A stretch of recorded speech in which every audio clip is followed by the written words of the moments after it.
What's up, y'all? It's me, Dez, and on today's show of Experience Mental Health, we are talking about a topic that affects 19 million people in the United States, and that's social anxiety. Stay tuned to hear what we got to say about it.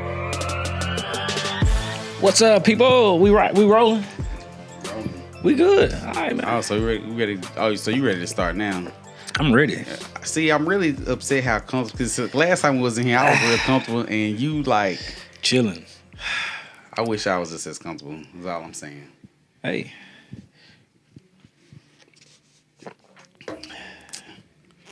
Anyways, all right. What are you doing? What's going on, people? Welcome back to another episode of the Experience Mental Health Podcast. It's your boy Dez in the building. What's up, y'all? I'm Eric the counselor. We got all these cameras in here. I'm going to look at the camera this time. Look at the camera. Because the last times I wasn't looking at the camera, but I'm looking right at y'all this time. And over there, you know what? Because they looking at you, too. Oh. They watching you, too. Right. What's up, people? Man, it's a good day. Yeah, I'm glad we back in here, getting a man. chance to record some more, get some more episodes going. That's right. Experience mental health. You know what I'm saying? Coming up on the end of 2019. It's been a good year. Yeah, man. First of all, since it is the end of 2019, how has your 2019 been so far? How has my 2019 been? Yeah. Oh, man, it's been up and down. Mostly Up and ups, down? though. Yeah. Mostly ups. Mostly ups. Would you say that this was your year? It's always my year, man. Oh, every year. So 2018 was your year too? Every year. Since 1981 been my year. Ooh. It's every year, man. Ain't no such thing as a bad year. People say they have a bad year. Maybe, I don't know. Maybe they, no, man, I don't know, man. I agree. Your whole year is bad, damn. I agree. No, that is very true. Like, it's like, you know, a year that I successfully then made it through was a good year. It was my year.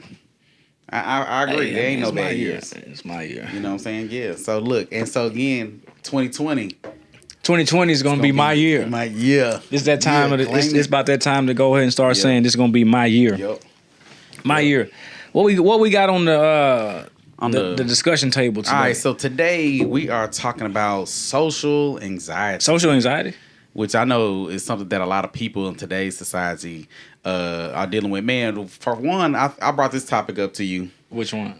This one was social anxiety. Oh, I brought it up to you about, you know, one of, I'm gonna say she one of my favorite artists, but you know, Summer Walker. Summer Walker. Yeah, you know what I'm saying? She doing a thing with a lot of the songs. I'm gonna read this article. First of all, do you listen to Summer Walker? I mean, not really. I know who she is though. I mean, you know, I haven't really. How long has she been out on the scene? Not that well, I mean, not that long. I know it's been at least a year. I'm gonna be honest. I hadn't even heard about her until recently. Okay, so you playing. I need you to go ahead. When you get in the car, just make sure you put her on your playlist. Say my name. Is that her? Summer Walker?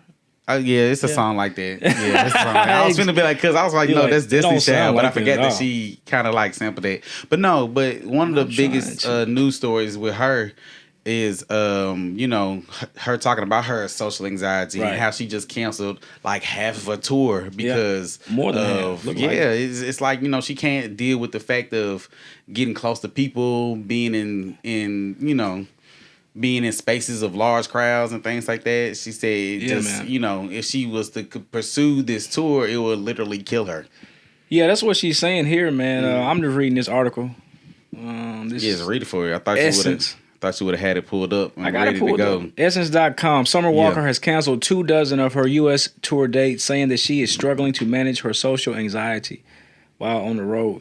Man. Oh, man. I'm not going to be able to finish this tour because it doesn't really coexist with my social anxiety and my introverted personality. I am a person. I have feelings. I get tired. I get sad. And it's just a lot. Man, social anxiety is serious. No, it's definitely serious. I know last week we had a post on our Instagram page, our Experience Mental Health page, and there was a little person sitting in a wheelchair. Yeah. And I think it was saying something like mental health is like a physical health. And no, it wasn't saying that, but you wouldn't tell a person to like, what was the post? Yeah. It was like, try harder. Like you can't, the point of it is you can't see a mental health. Right. You can't see it. You really can't tell, really, unless you just know. There it is. What is that? Right. So at the top it says pound mental illness feels like. Did you say pound? Okay, hashtag pound. This man said, you finna make me use the N-word on our show. That's why I was, if anything, I was trying to relate to you. Pound? You know y'all be saying, y'all said pound back in the day. No, sir. Pound? Y'all said pound back in the day. Pound. Okay, hashtag. Oh my God. Okay, excuse me. Hashtag mental illness feels like it's a guy in a wheelchair and a lady.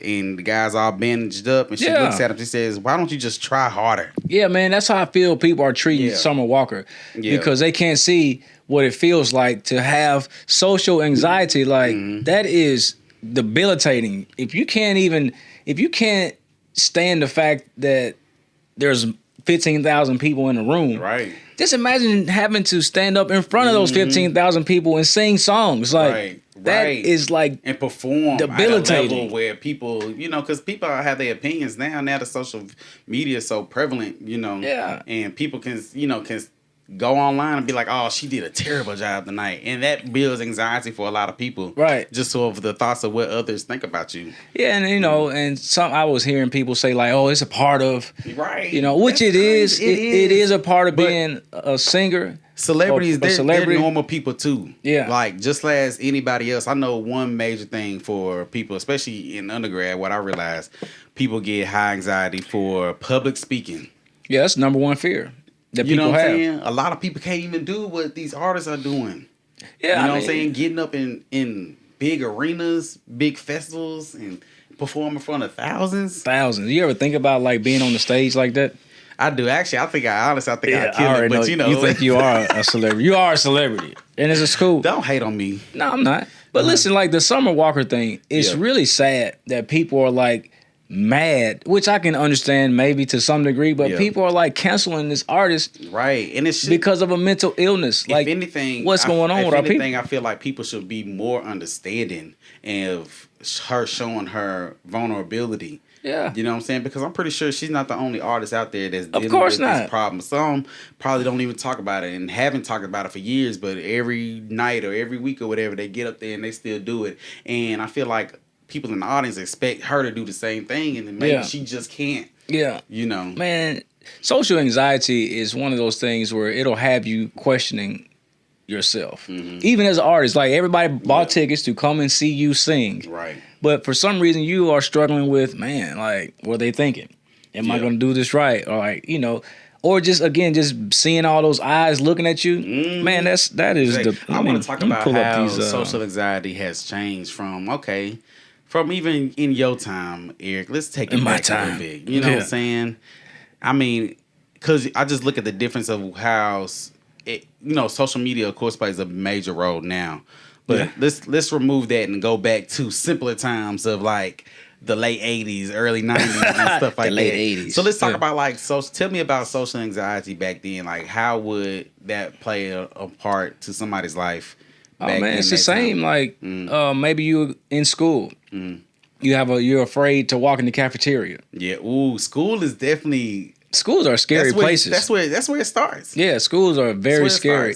Like even for adults to walk into a school today, them same feelings will come. Right, you'd be like, man, as an adult, and you like, man, this is overwhelming. All these kids running around here, like, right. It causes you to have some level of anxiety. Man, it could. That's crazy. No, because I talk about that one all the time about those feelings that you get. First day of school. Yeah.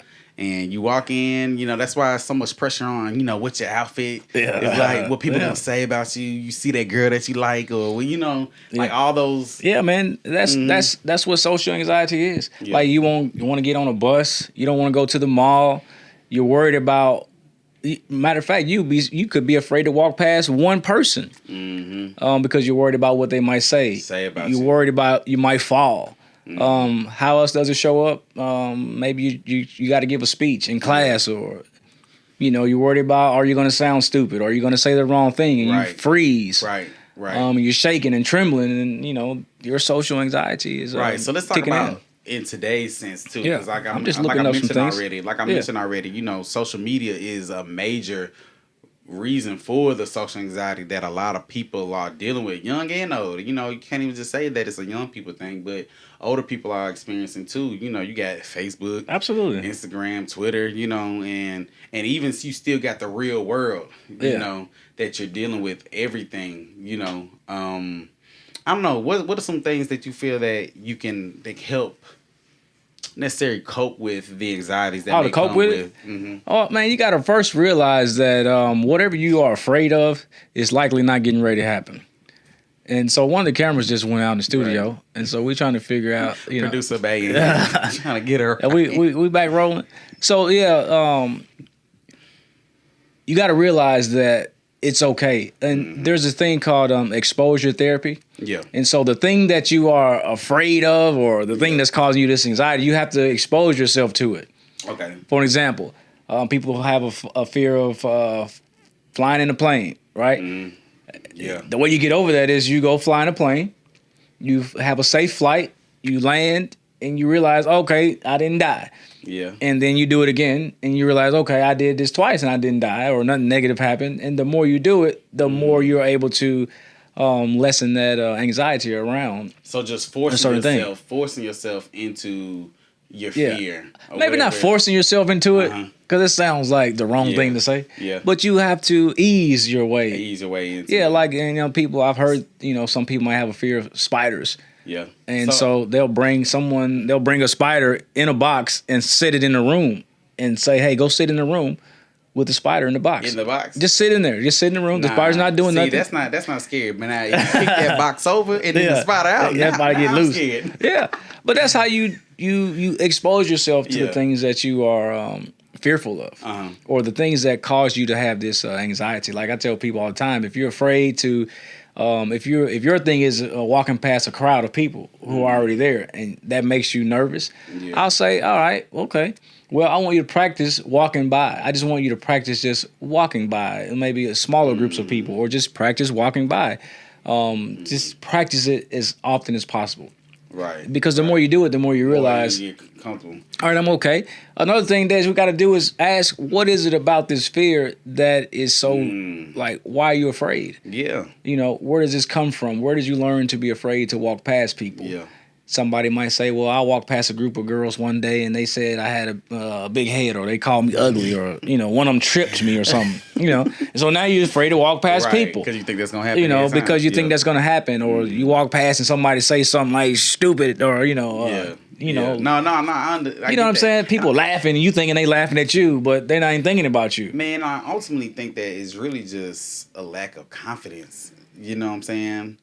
Lack of confidence is what causes social anxiety? I feel because I feel like at one point I did have some sort of social anxiety, but not on like a major scale. It's like, I still continued to push myself through, like, even for instance, when I'm back in high school, doing stuff like walking around the mall. Would you be scared of that? It's not necessarily I'm scared about it, but anxiety. Say like it's a group of cute girls finna walk by and you like, oh snap, like, oh yeah, oh, you trying to look cool or be cool in the moment, you know what I'm saying? You don't necessarily know what to do or how to act, and so that leads to you doing something stupid or something, you know what I'm saying? But it's like now, for one, I'm married, you know what I'm saying? Shout out to Producer Bay. Producer Bay. But also that confidence, like now I feel like if a group of good looking women do walk by me, I'm not nervous, I'm not scared to walk by them and be afraid of anything that they have to say, because I ultimately have confidence in myself. No, that's true though. I mean, it does have something to do with self-esteem, a sense of self. And it's like you just said, like once you are able to develop a strong sense of self, and have a strong sense of self-esteem, then what others have to say about you becomes less impactful, and you worry about it less. Yeah. You're like, I'm not really worried about what someone's going to say about me. Yeah, that's true. Because, that's true. I have a good sense of who I am. Yeah. And so actually now I like walking past groups of people. I like speaking in front of people. Doing this show, like this is vulnerable. Like thousands of people will view this for the rest of time, how long is up there? People hitting me up and saying, I heard you say this on the show, or y'all were talking about this, and I'm like, yeah, man, okay.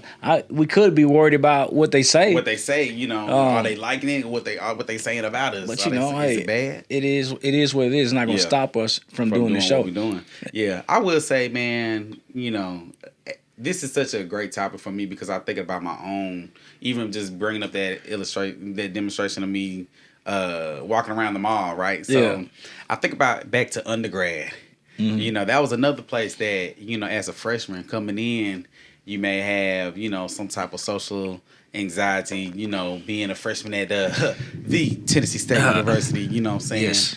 just walking around and you seeing like these people that just look so cool, like, dang, I'm trying to, like you me? Know, and then people like me. Okay. Hey, but okay, yes, like you, Eric, like you. But I used to go. I remember my freshman year. I didn't have a lot of friends. I used to go to events by myself.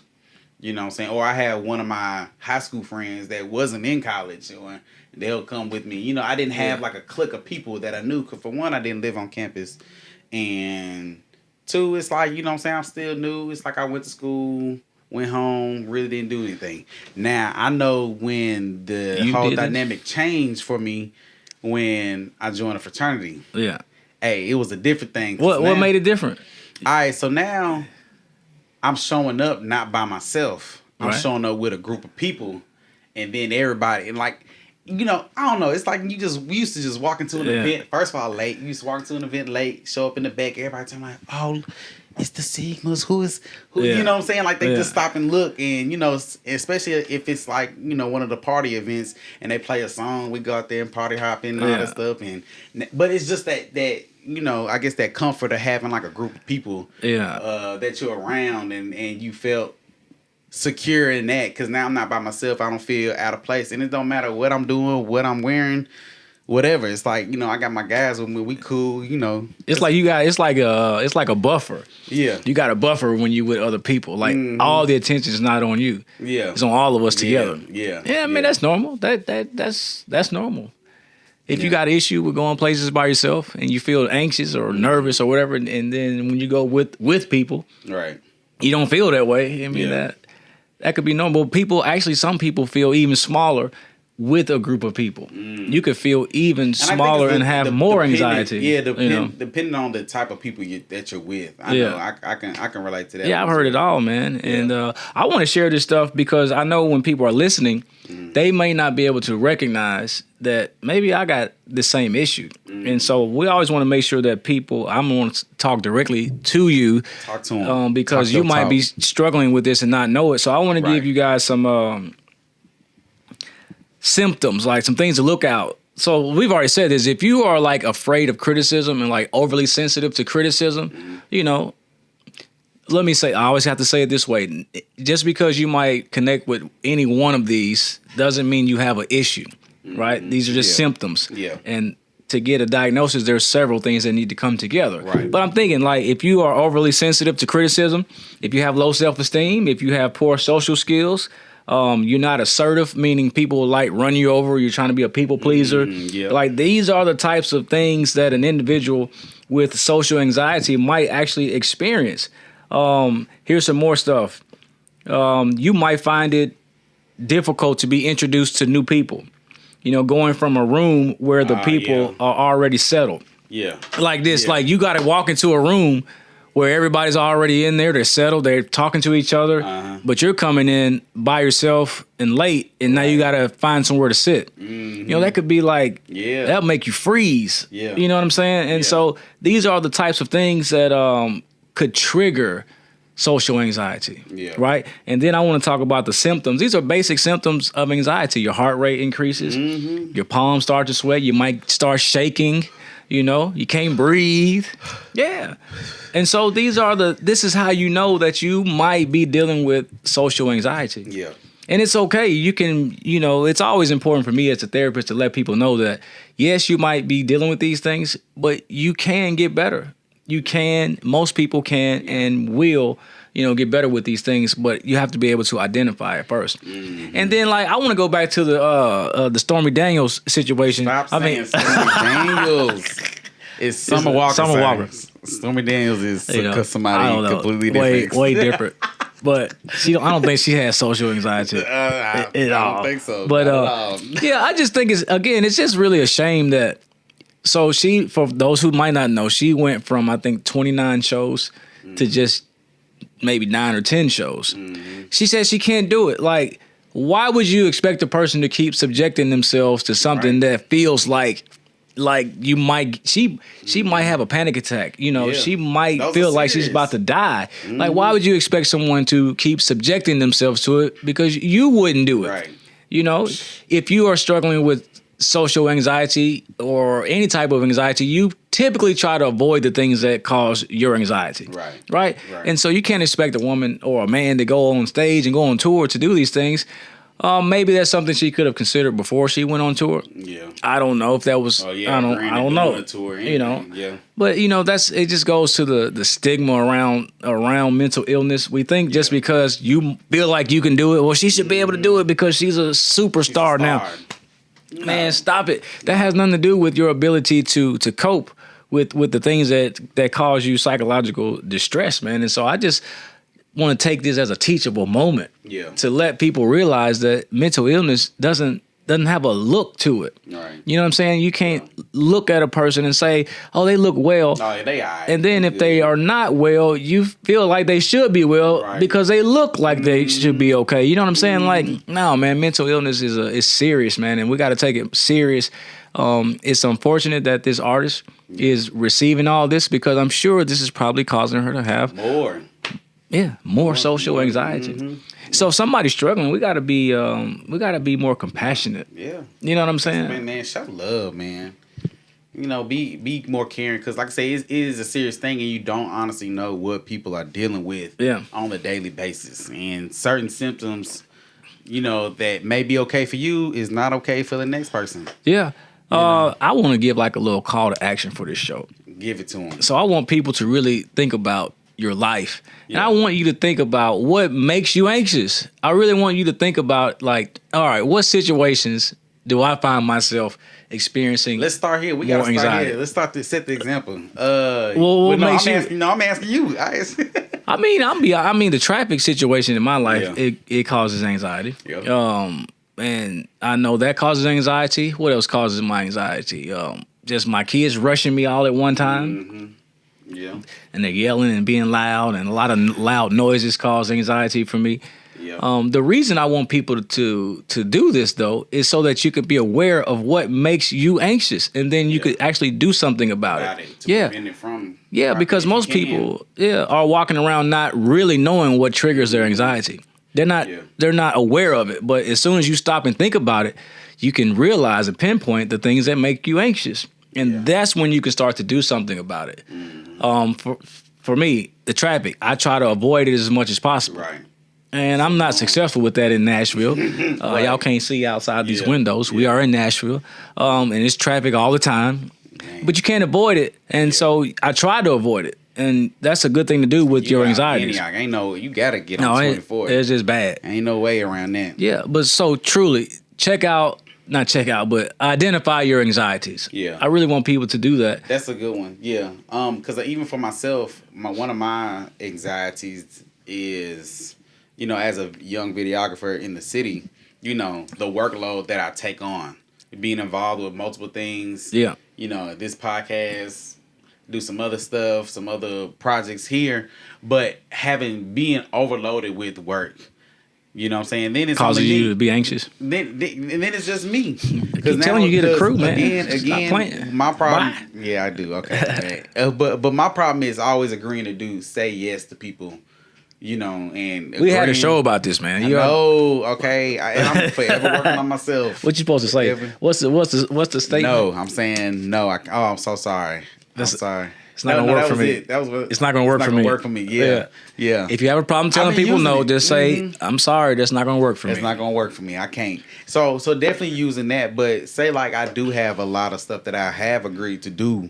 Thinking to myself, can I get this stuff done in a timely fashion as people want it done? And that builds anxiety for myself because now I'm thinking, I got to do all this stuff. And so me realizing that's what's causing my anxiety, doing the whole that's not going to work for me or turning stuff down because I already got enough on my plate as is. And if I do add more, it's going to raise my anxiety back up. So recognizing it and... Yeah, that's the point of that's exactly why I'm saying identify your triggers. Right. Know what makes you anxious, and then that's when you can actually do something about it. That was a great exercise. Yeah. You was getting ready to do what? No, I said that was a great exercise. You telling us time to wrap it up? Is it? All right. It's time. Oh, it's time. Hey man, that's it. You know, but social anxiety is real. Yeah, it's something that it should not be taken lightly. Yeah, if you are a person that you feel like you can recognize these symptoms as something that you're struggling with, as always, find a therapist. Yeah, call me. Yeah. If you're in Nashville, hit me up. Yeah, go ericthecounselor.com. I'd be happy to help you overcome that. You can go to psychologytoday.com. Yeah. Find a therapist somewhere. On our we put out a list of black male therapists.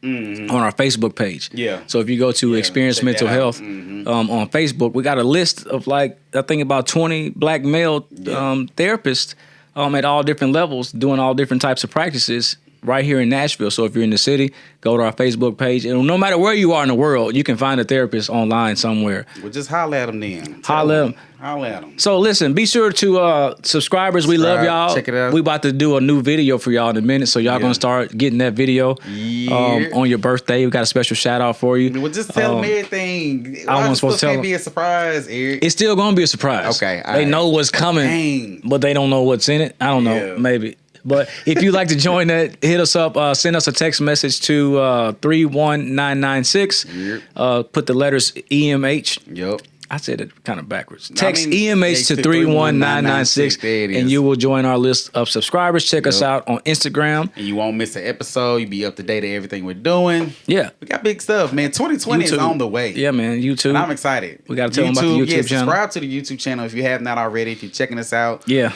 We're trying to build that thing up. Go back and check us out to the other episodes. What is this, like episode 14, 15, something like that? Yeah, it's 14. Something like that. Hey, we episode on the 14. This has been good. And we need y'all, man, for real. Like, you guys are the reason we do this. Yeah. You guys are the reason other people listen to the show. Hey, subscribe to the show. Be a part of this tribe. We're growing this thing. Take the surveys. Do everything we ask you to do. Don't think about it. Just if you get something from us, do it, and we're going to love you for it. Man, just come have a good time with us, man. Is that it? That's it. All right, folks. We hope you enjoyed today's show. Be sure to experience mental health and write down those triggers, those anxiety triggers. Yeah, write them down. Hey, share them with us.